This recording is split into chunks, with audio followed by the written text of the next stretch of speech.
Another year has come and gone.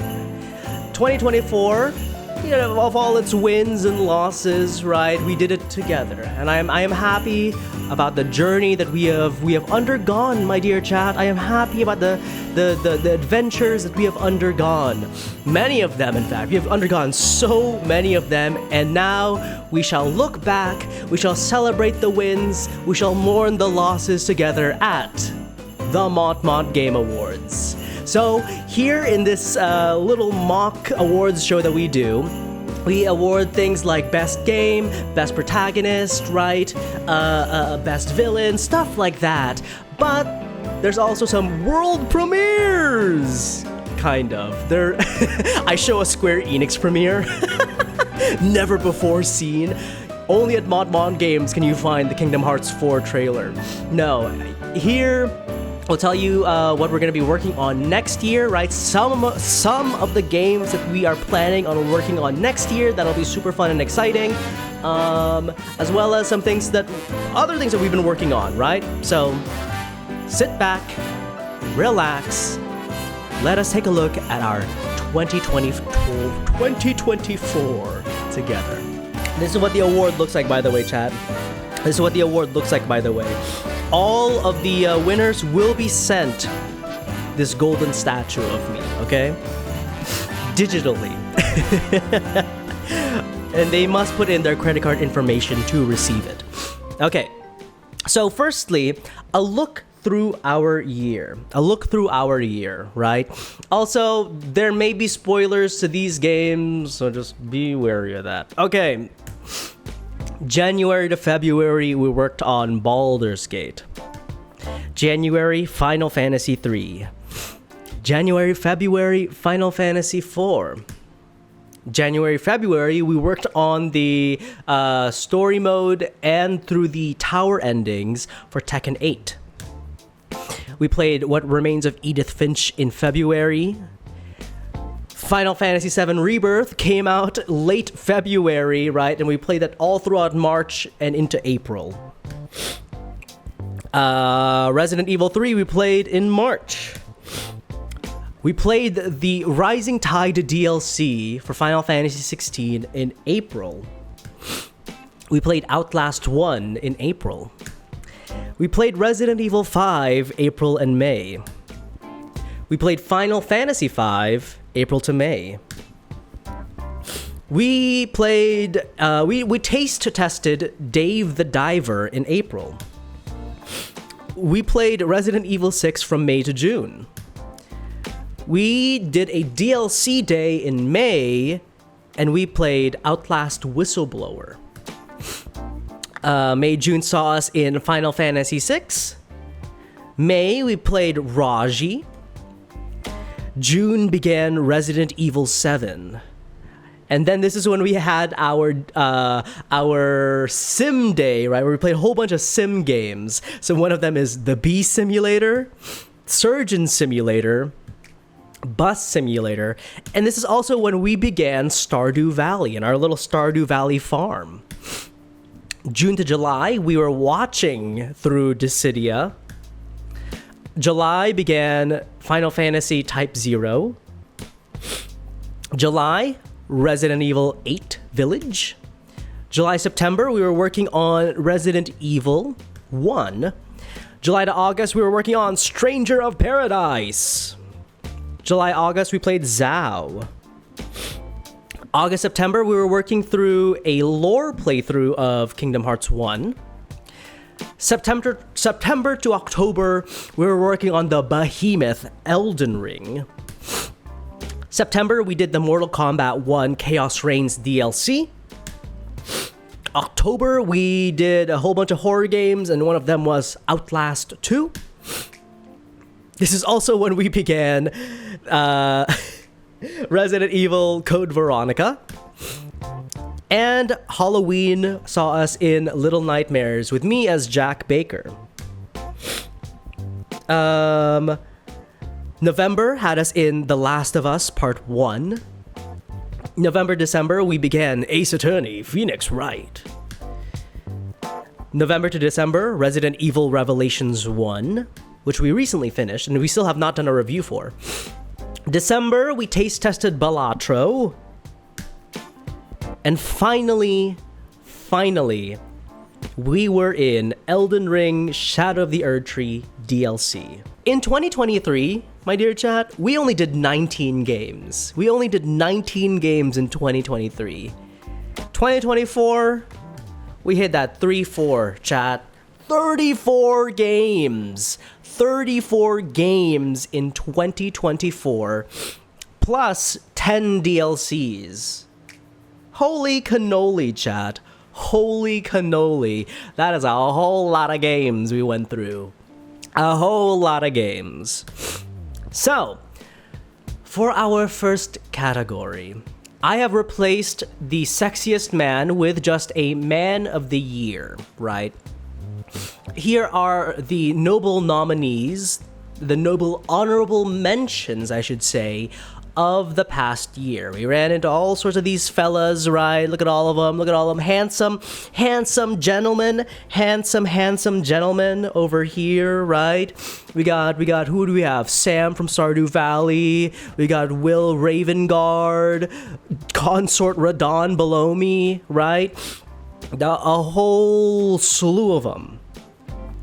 Who is our third place man of the year? No Clive. We did not play 16. And Clive was nominated last year. And Clive won last year, Zillerth, actually. Clive won last year. So, third place for man of the year at MontmontGames. A sleeper pick. A sleeper pick that I'm sure none of y'all saw coming. Mr. Galoof! Yes, from Final Fantasy V. I was blown away by this man's selflessness, by this man's wit and charm, the way that he leads his people in a alternate universe where an evil warlock takes hold, right? The way that he cares about every single member of his party, the way that he cares about his granddaughter, it is inspiring to see. And his ultimate sacrifice, inspiring to see. Third place goes to Galoof. Second place for Man of the Year goes to Mr. Winters, Mr. Ethan Winters. Ethan is a wonderful husband, father, right? The kind of father that goes into the jaws of hell to save the women that he loves. And that is beautiful and wonderful. You know what I mean? I believe Ethan is one of the most human protagonists that we get in the Resident Evil series, right? And I am blown away by what he does. I'm blown away by what he does. But number one, I think this will surprise none of you. My number one pick for Man of the Year, who is going to be taking the Man of the Year spot from Clive Rossfield from last year, it is Mr. Barrett Wallace. Y'all know that I love Barrett Wallace. Barrett is wonderful and so rich in kindness and warmth. I keep telling y'all about this one scene that just sticks in my brain. It is the scene in Costa del Sol where Barrett was the only one in the entire party, maybe except for Yuffie, only one in the entire party who stands up for those hooded figures, right? Those followers, those S-cell patients, right? He stands up for them against these guys who are like bullying them. And to me, that showed what kind of a man he is. He's the kind of guy that stands up for the little man, you know? And that is so beautiful to me. That is so beautiful and wonderful. The way that he cares about Marlene, and he only gets emotional when he thinks about Marlene. The layers of his character that we see when his wife died, it's so beautiful. So beautiful. So, yes, this is my pick for who is our Man of the Year. Now, this is a category we did not have last year. And you know what? I'm changing that. I looked at the man in the mirror and I said, I'm changing that, right? Here is our Woman of the Year nominations. We got a whole kit and caboodle of fine people here. Fine people here, okay? The ladies, right? Who do we have? We have Tanya, Mortal Kombat. We have Jill Valentine over there. We have, who else? Mia Winters, Tara, Mother Miranda. So many fine, honorable mentions, my dear chat. But who wins? Who has won third, second, and first place at MontmontGames? Third place is Queen Merica. Queen Merica, no matter how many ways you slice the gigantic wheel of cheese that is Elden Ring, Queen Merica seems to be on top. She has planned everything to a T, and it is fascinating. Every single thing that she has done, every single thing that she has plotted, has manifested in a myriad of ways, has changed the landscape of the lands between. And it is fascinating to see a woman with such power, with such strength, you know what I mean? So the first one has to be Queen Merica the Eternal. Number 2, Miss Aerith Gainsborough. Miss Aerith Gainsborough. Wonderful. When I will think back on 2024, I will think about moments with Aerith Gainsborough. It is stunning. The cutscenes of Aerith in this year have been stunning, and it sticks in my brain. Like Barrett, she is kind, and she is considerate about the people around her. I love Aerith. I am an Aerith lover till the day that I die. Forever and ever, amen. Also, kick-ass in gameplay. I love playing her. But first place, my dear chat, must go to Karlach. Must go to Karlach. This character from Baldur's Gate 3 is so well written. Her highs are high, her lows are low. From the moment that you speak to her, you can feel how electric she is, right? It is a perfect storm of story writing, of voice acting that just brings together a wonderful, well-rounded character in Karlach. I love the way that she is honorable. I love the way that she keeps you on the right track even when you're making bad decisions. I love everything to do with Karlach. So yes, Karlach is our number 1 lady of the year, and Barrett Wallace is our number 1 man of the year. Our first game announcement. One of the games that we will play in 2025, my dear chat, is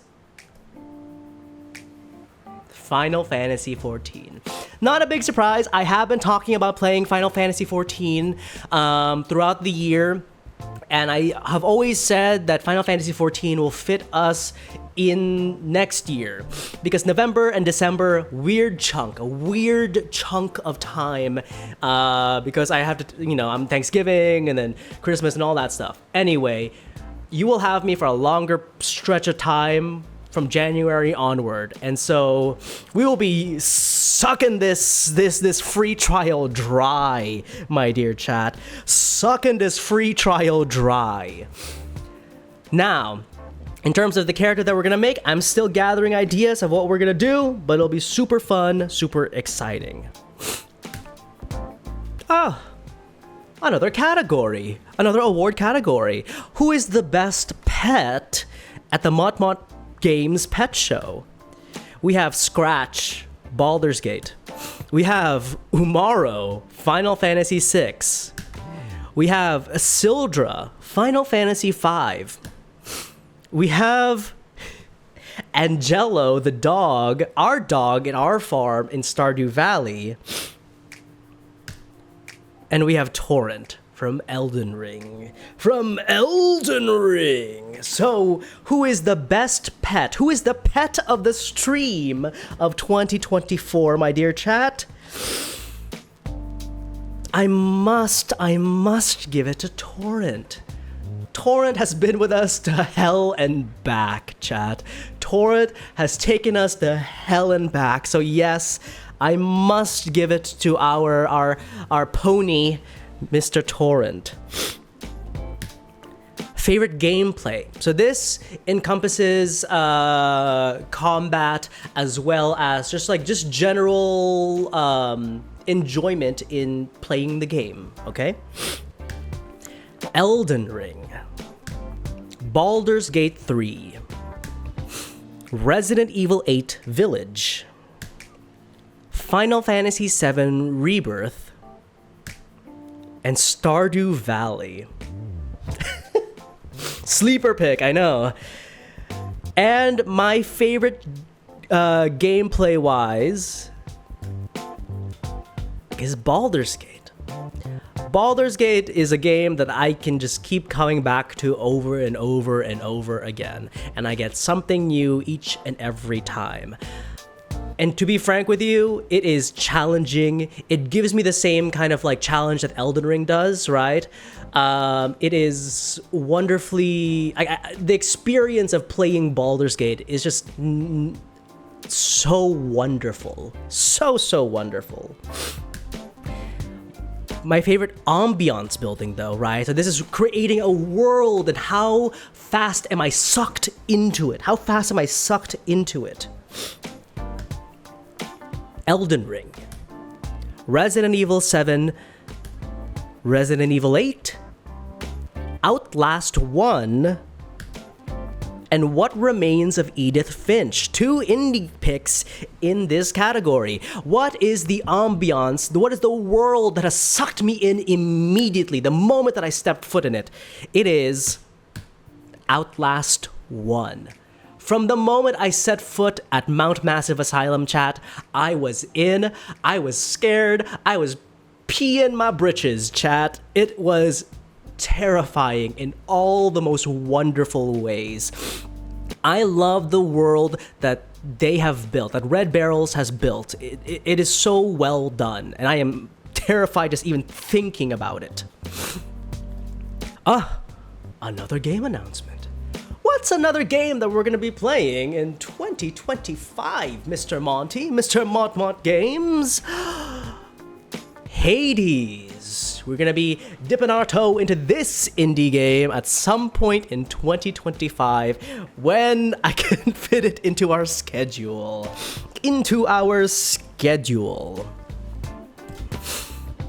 Favorite canon love story, right? So these are the ones that are ranging from confirmed to heavily implied, okay? Cloud and Aerith. And also, by the way, the other caveat is these have to do with our specific playthrough, right? Aerith was our gold saucer date, so that's why I'm not taking into account Tifa and Cloud and going on a date with Barrett, all that stuff. I'm not taking that into account. I'm taking into account our specific playthroughs, by the way. So, Aerith Cloud. Celeste and Locke, Final Fantasy VI. Leon and Ada, Resident Evil 6. Sam and the Farmer, Stardew Valley. And Tav and Will Ravengard, Baldur's Gate 3. And the winner is Clarith. I spoke about this during our playthrough of Final Fantasy VII Rebirth, but I really love the fact these two together. I am a fan of these two together because to me, I believe that it's a very mature love that they could foster with one another. It's a very mature love. To me, it is a love story that would be them overcoming like their first love, you know what I mean? Finding love again. Love is possible after loss. That is what this represents to me, and to me that is why I really enjoyed this. Also, I feel like Aerith brought a side out of Cloud that was really fun. It was really fun. He gets to be really silly when it comes to Aerith, and I just love that. I feel like with Tifa, it enhances Cloud's personality, but with Aerith, it brings a new perspective on him, and that's why I just really, really like it. I just really, really like it. Now, this one, hey, this is these are the fanships of mine, okay? These are the fanships that I have discussed throughout the year that defines 2024. Phoenix Wright and Miles. Old Man Yowie time, chat? Old Man Yowie time? We have got Morgan Lansdale and Clive O'Brien, a different kind of Clive. We got Tifa and Aerith. We've got Zack and Cloud. And we have Sherry and Jake Muller. Who is our fanship of 2024? Why, it has to be Phoenix Wright and Miles Edgeworth. It has to be these two fine people, especially after yesterday's revelations, right? We're not only getting enemies to lovers, we're getting childhood friends to lovers too? Buddy.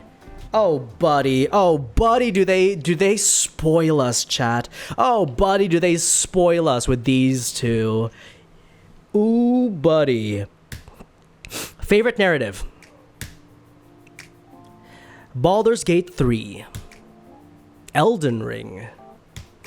The Last of Us Part 1. Final Fantasy VII Rebirth. And Resident Evil 8. Yeah, the revelations yesterday were wild, Aymar. Wild, wild, wild. So, favorite narrative? It's Baldur's Gate. As I said before, love how malleable, how this game is like Play-Doh. I could just shape it in however way I want it to, you know what I mean? And each way somehow explores a different theme, somehow explores a different version of these characters. You get to see the worst of these characters, the best of these characters, and it's so cool how you can do that. You know what I mean? This game allows such a 3D image of these characters because of the choices that you get to make. And that is extraordinary. Extraordinary. Love, love, love this game. Friends to enemies to lovers. Indeed. Okay, my dear chat. Y'all were wondering what the Ao3 announcement is. I have been hard at work at this. It is plotted out. The first one is written and it will come out later this month. Here is the fanfiction project of 2025. No, I'm lying.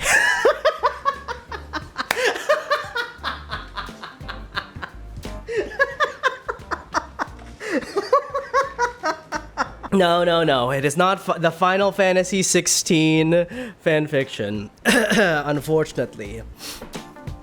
It is not that either. It is not that one either. Nor is it the Final Fantasy 8 one. It is, my dear chat.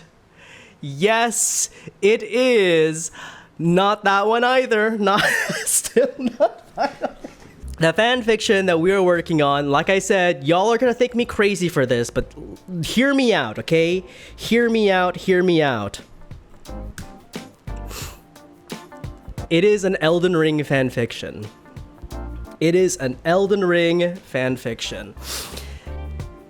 We have delved into the lore of Elden Ring to a massive, massive degree. A massive, massive degree. It is the largest lore board that we have. The hours that I have spent reading up on the lore of Elden Ring is innumerable. The amount of time I have spent on this is innumerable. So, it is an Elden Ring fan fiction. And the first chapter, bear with me on this, like I said, you're gonna think me crazy for this, is Morgott. It's a Morgott fan fiction. But not just Morgott. Oh, and it is inspired by by Wicked. But it is not just Morgott. It is not just Morgott. It is each and every one of the demigods. Each and every one of the demigods is going to get their own short story, and we're going to explore each and every one, and we're going to be drawing from the lore, the rich lore in each and every one. It is going to be a massive, massive project. There's going to be new characters. There's going to be gay romance. There's going to be straight romance. There's going to be themes and betrayals and all that stuff that I have plotted out already. Coming soon. Coming soon, coming soon. Morgott chapter will come out at the end of this year. And there will be a new chapter every month for every new demigod. Favorite character lore. We have Marika, Queen Marika of Elden Ring. We have Mikola, Elden Ring. We have Mother Miranda, Resident Evil 8.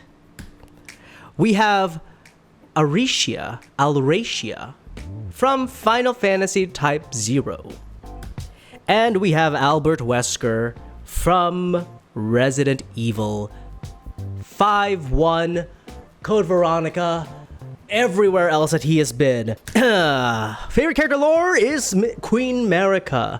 As I said earlier, Marika's story is so integral to your experience in Elden Ring. Every little thing that you discover changes your perspective on the entirety of the story, and it is fascinating to see.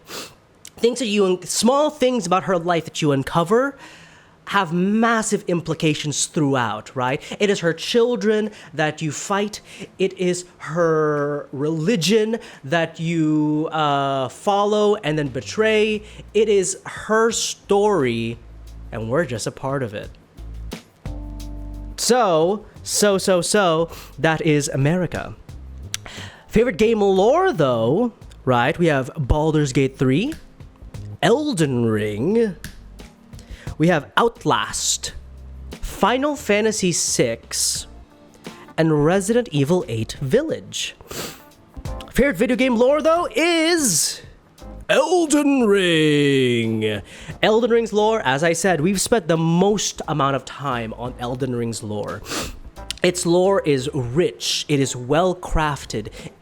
Small things on this side matter a whole lot more on this side. It is fascinating what they have been able to accomplish with Elden Ring, and as I've said, I have spent an innumerable amount of time just sitting with this lore, reading the wiki, right?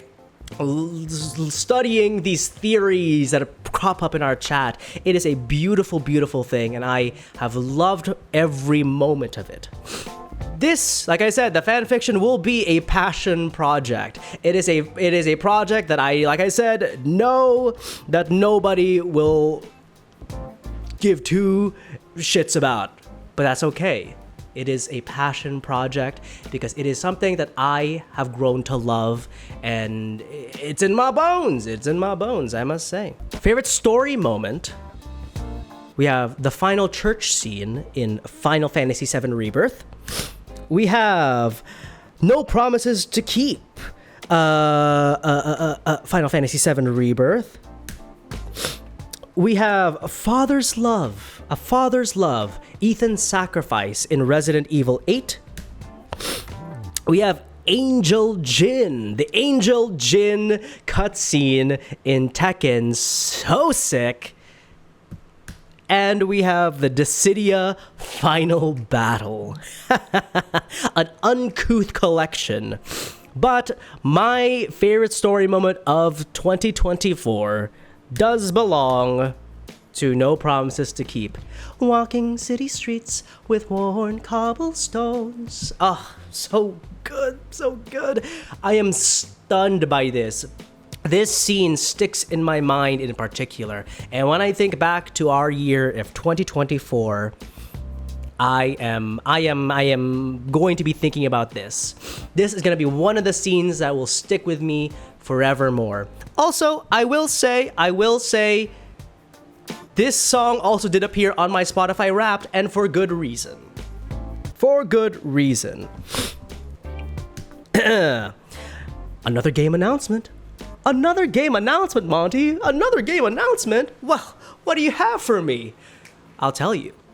In the year 2025, we will be playing, my dear chat, Bloodborne. This will be our From Software game of 2025. We'll be checking this bad boy out. It'll be super fun, super exciting. We'll see what all the hype is about. We'll see what all the hype is about. All right, now let's dip into the dark side just a little bit, my dear chat. Let's dip into the dark side just a little bit. Who is the villain of the stream? This category is not like a villain in the game, but a villain to me. A personal villain to me, my dear chat. Who is my villain of 2024? Kate Sith, Final Fantasy VII Rebirth. Marnie, Stardew Valley. We have the magic magician at the tippity top of the cultist's tower in Final Fantasy VI. We have Chris Redfield in like 60% of the games that we played this year. God.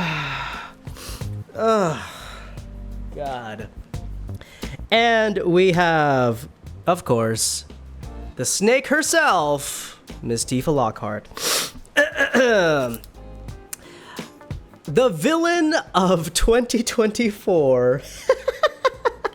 The villain of 2024 for the MontmontGame stream is Chris Redfield. Chris Redfield is our villain of the stream. As the famous Heisenberg once said, this boulder punching asshole. This boulder punching asshole. And that he is, chat. That he is. This man who wears short sleeves in a Russian winter. This man who goes to rescue Jill Valentine but ends up going to the wrong ship. This man who fights with Leon Kennedy while a bioterrorist attack ravages the world. Yeah. Chris Redfield is not our best friend at the MontmontGame Awards. This is not our best friend at the MontmontGame stream. Not at the MontmontGame stream. Throws nuke at him. All right. Still in the dark side, who is our favorite boss design? We have the Divine Beast from the Shadow of the Erd Tree. We have the Shadow Tree Avatar from Shadow of the Erd Tree. We have the Kefka Tower from Final Fantasy VI. We have Marguerite Baker, Resident Evil 7. And we have Lady Dimitrescu, Resident Evil 8. Who is our favorite boss design of 2024? It is Marguerite Baker. And let me explain. Resident Evil 7 is brilliant. in a myriad of ways. And one of those ways is the fact that each and every boss in Resident Evil 7 is inspired by different versions of horror, right? Jack Baker is inspired by the classic slasher horrors of Texas Chainsaw Massacre, of Jason Voorhees. Lucas Baker, their son, is inspired by the torture horror, right? Think Saw. Evelyn herself is inspired by possession and demonic horror, right? Think Paranormal Activity, think The Conjuring, think Insidious. But Marguerite Baker is inspired by body horror. She is inspired by the creepy crawlies. And from the moment that I saw this old woman's limbs just elongate, a hive just bursting from her belly, I was like, I was in, chat. I loved the Marguerite Baker boss design. It is absolutely stunning. The meaning behind it is so stunning. I really like Marguerite Baker as a character as well, so yes, I am a fan. But who is our antagonist of the year, right? As a reminder, antagonist does not mean bad guy, right? Not all the time. Antagonist just means who goes against our hero in the plot. Who is our antagonist of the year? We have Sephiroth from Final Fantasy VII Rebirth. We have Evelyn from Resident Evil 7. We have Mikola from Shadow of the Erdtree. We have Albert Wesker in like a bunch of different games. And we have Mother Miranda from Resident Evil 8. Mother Miranda. I think that her intentions are so interesting. Her backstory, the implications it has for the greater Resident Evil lore.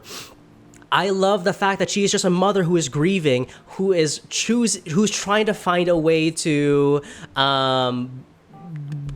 grieve in a really twisted way in stealing a baby, you know what I mean? The way that she goes up against Ethan is so fascinating. The way that they are a counter to one another is so fascinating, right? The way that she has been playing you since the very beginning is so fascinating. It is a web, and we are in it. I have enjoyed my time with Mother Miranda. Another game announcement, chat. Another game announcement. What is another game that we are going to be playing in the year of our Lord in 2025? We are going to be taking on Ghost of Tsushima.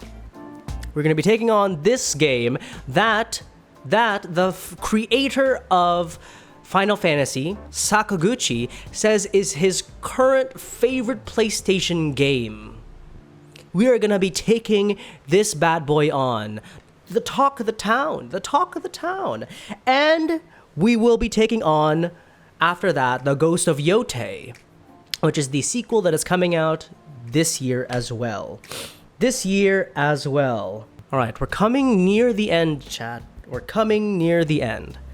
Who is the friend of the stream? This is somebody who is not necessarily a part of our party, but somebody who is a friendly face who I was always glad to see at the end of our adventure, right? I put up my pack, I sit by the fire, who am I glad to see on the other end? Rebecca Chambers, Resident Evil 1. Withers, Baldur's Gate 3. We have The Duke, Resident Evil 8. We have Alexander the Pot, Elden Ring. And we have our boy Chadley, Final Fantasy VII Rebirth. And our friend of the year, friend of the stream is withers. Baldur's Gate 3. Let me tell you something, chat.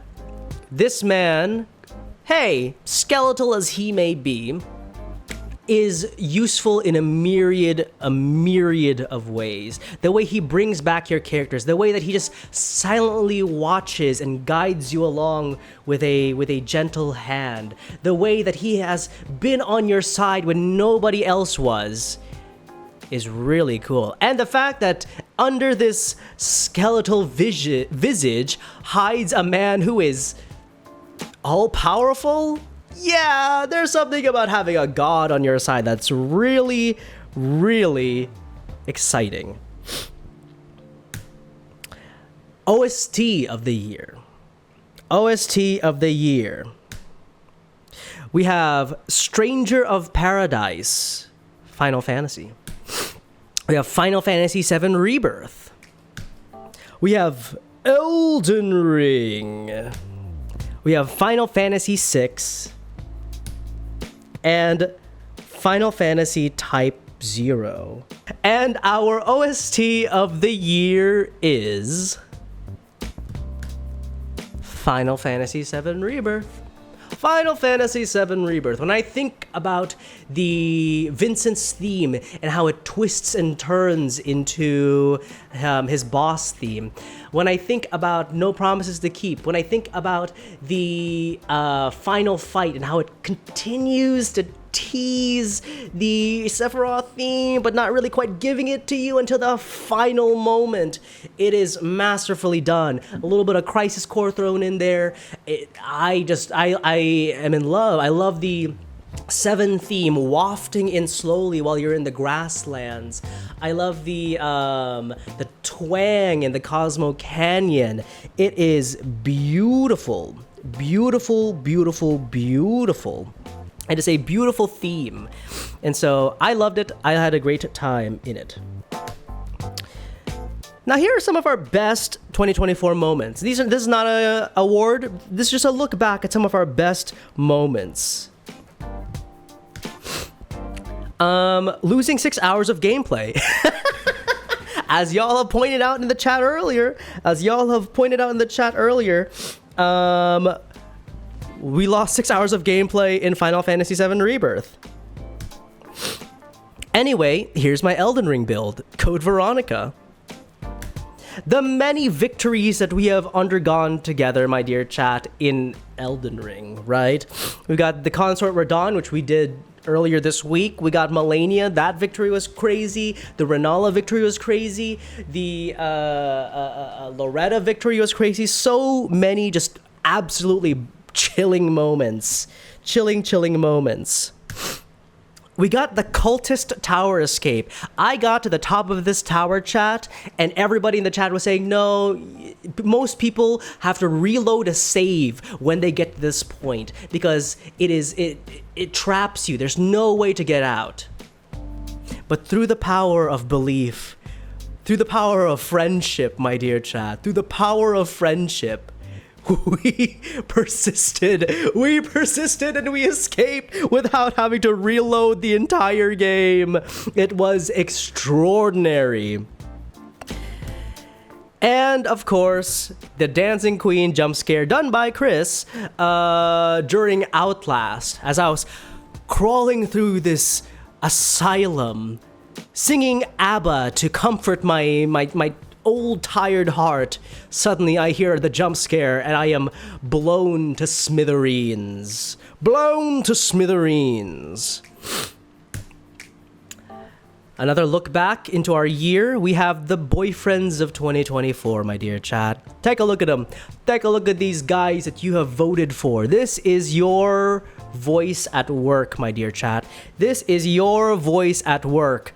Cecil Harvey, February. Zach Fair, March. Rufus Shinra, April. Joshua Rossfield, May. Leon Kennedy, June. Noctis, our first double winner, July to August. Asto, September. Godric the Grafted, October. Albert Wesker, November. And our current boyfriend of the stream, Mr. Miles Edgeworth. Mr. Miles Edgeworth. Yeah, the camera dropped too. I forgot about that. One is not like the other. Yeah, spot the difference, chat. Spot the difference. Here are our goddesses of the stream. We started this vote with Jill, right? Jill is our first goddess of the stream, right? Ushered in the season of ice. Then we went to Yuna, right, from Dissidia, as the goddess of mystical creatures, and current goddess of the stream is Miss Renala, the Luna goddess. The Luna goddess. Ah, is it stunning. We have come to our final 2 awards, my dear chat. Our final 2 awards. The hero of 2024. This is our protagonist. Our protagonist of 2024. Which I believe was either Cloud or Clive last year. I'd have to double check that, but I believe it was either Cloud or Clive last year. Could have been Leon too. I don't remember. But anyway, here are our nominees. Ethan Winters, Resident Evil 7 and 8. Joel Miller, The Last of Us. Terra, Final Fantasy VI. Cloud Strife, Final Fantasy VII Rebirth. And our very own Elden Lord, Joshua S. Rossfield. Who is our protagonist of 2024?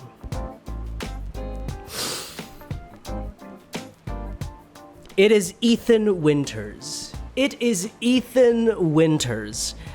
There is something about Ethan's story that just really gets me, right? It just really, in my tiny little heart, like a little pin, right? Just, right? It is beautiful and wonderful to see somebody who just loves his family so much, and that is his singular goal, his singular cause. Go through this, right? Go through this horror show that he goes through just to save his family. And to me, that is so moving. That is so, so moving. I love Ethan so much. He is such a human Resident Evil protagonist. I feel for him so much. The pain that he goes through a lot of the time from Chris Redfield, if I'm being so super duper honest, but the pain that he goes through just to save his family is extraordinary. So I love it. I love it. I love it. All right. But what is your favorite game that you have played this year, Mr. MontmontGames? What is your favorite game that you have played this year? Baldur's Gate 3, Elden Ring, Resident Evil 7, Resident Evil 8, and Final Fantasy VII Rebirth. These are our nominees for the MontmontGames Game of the Year. Now, regardless of who wins this, my dear chat, these are the cream of the crop for me. These are the games that I fell in love with this year, okay? So regardless of who wins, know that I loved these games to death. Here we go. Third place. I'm going to do the places for this one again. Third place goes to Resident Evil 8. My God, what a fantastic game.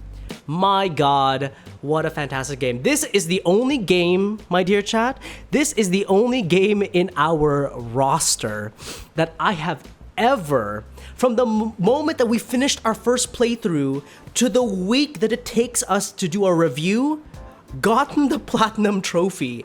I was so into this game that I got the platinum trophy the week after we finished the first playthrough, and we got it together because of how much I played this over that weekend. And how many playthroughs, I think that must have been like 2 or 3 playthroughs that I did extra outside of you guys because of how much I loved this story, this game, the ambiance, the horror of it all, the way that it draws from Resident Evil 4 but has the horror elements of the other ones.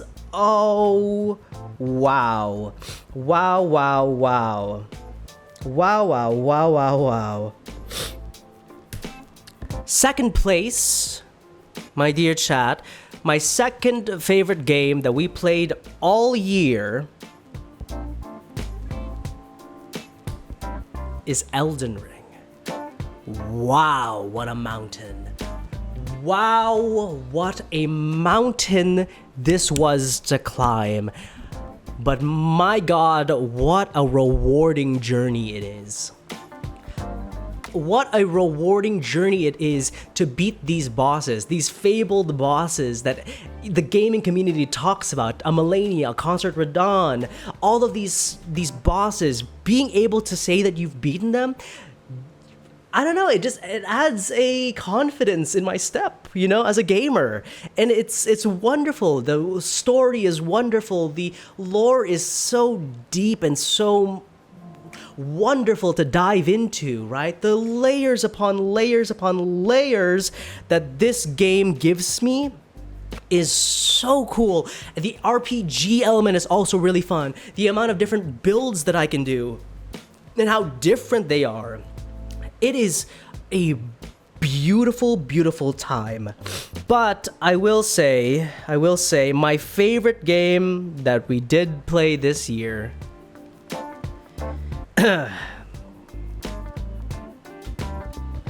is Baldur's Gate 3. Baldur's Gate 3 is such a special, special game. It's such a special, special game, and it comes from a place of such deep love and care and joy. The developers are heroes right now in the gaming development world, talking about how so many games nowadays are just so focused on making profits, so focused on pleasing investors that they've lost sight of the fact that they're making a game to enjoy, a game to share with people, and to find joy for the developers as well in the entire process. That is a huge part of what Sven, the CEO of Larian Studios, was talking about at the Game Awards. And man, can you feel it in this game. Man, can you feel it in this game. It is so, so potent how much love and care and joy was placed into this game. How I can feel moments where the developers laughed with each other when they made certain interactions. I can feel moments where like Neil Newbin was probably being really silly with Devora, and like I could just feel how much love was placed into this thing. And as a gamer, man, is that a gift. Man, is that a gift. In a year where I have talked endlessly about these games that I have played since I was a child disappointing me because all of a sudden now we're in microtransaction land, Larian is a bulwark against that, and it's beautiful and wonderful. So, story is beautiful, wonderful. Gameplay is so layered, so many different ways to play it. They're still coming out with updates that changes the landscape of this game. The soundtrack is stunning. The amount of things that you can do is stunning. No one playthrough is the same. It is a massive, massive game. The lore is rich, the performances are rich, wow, wow, wow, does this game wow me. Not just as a gamer, but as a person who loves art, who appreciates art. Wow, does this game just, it's something else. It is something else. Whew. So, thank you, everybody, for another great year at Montmontgames. Thank you so much for another great year at Montmontgames. I am so pleased to have you in my community. I am so happy to have you joining me on these adventures. I have always been a gamer. I have always been a gamer from the moment that my parents bought me a PlayStation 1, a Game Boy Advance, and I have always been a lover of stories.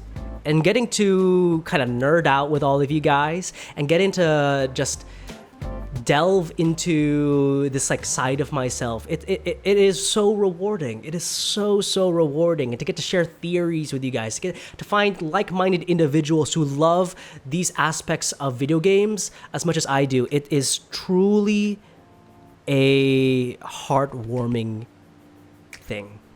So I say from the bottom of my heart, thank you so much. From one gamer to another, thank you so much. So, Montmontgames will return next year on January 6th. Yes, after I do my second insurrection, right? After after my trial in Congress, chat, where I am exonerated on January 6th. On January 6th, I will be back. And we will begin our streams with a game that I have been saying that I want to play. And I think it'll be a beautiful celebration of gaming when we get into this. So let us say Astrobot. Astrobot, we will be beginning with that. We will be mixing in a whole bunch of things that first week as well. We have a Boyfriend of the Month vote that will be also happening there as well. Yes! Clive is going to be a nominee at the next Boyfriend of the Month vote, my dear chat. Clive Rossfield will be a nominee, as will Heihachi Mishima, Phoenix Wright, Miles Edgeworth. So many people are gonna be at that Boyfriend of the Month vote, and I hope you will join me for that. I hope you will join me for Astrobot. We will see where the sauce is, the Game of the Year sauce is for Astrobot, chat.